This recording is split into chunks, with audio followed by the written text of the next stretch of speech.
একটু খেয়াল করে শুনেন। নুপুরের দাম লাখ টাকা হলেও তার স্থান হচ্ছে পায়ে, আর টিপের দাম মাত্র 1 টাকা হলেও তার স্থান কপালে। ইতিহাস সাক্ষী, লবণে কখনো পোকা ধরেনি, কিন্তু মিষ্টিতে প্রতিদিনই ধরে, আবার পিঁপড়াও ছাড়ে না। মানুষ সোজা পথে চলতে চায় না, বাঁকা পথেই আগ্রহ বেশি।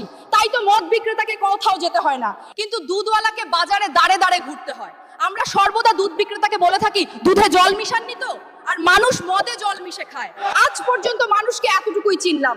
কচু পাতা দেখেছেন নিশ্চয়ই, ওপরে সবুজ আর ভেতরে চুলকানিতে ভরা। ঠিক তেমনি কিছু মানুষ আছে, বাইরে থেকে দেখতে ভীষণ সুন্দর পরিপাটি, কিন্তু ভেতরটা আবর্জনায় ভরা। সাপ দুধ খেয়ে বিষ উগরে দেয়, আর গরু ঘাস খেয়েও দুধ দেয়। সুতরাং দোষটা খাবারের নয়, পার্থক্যটা স্বভাবের।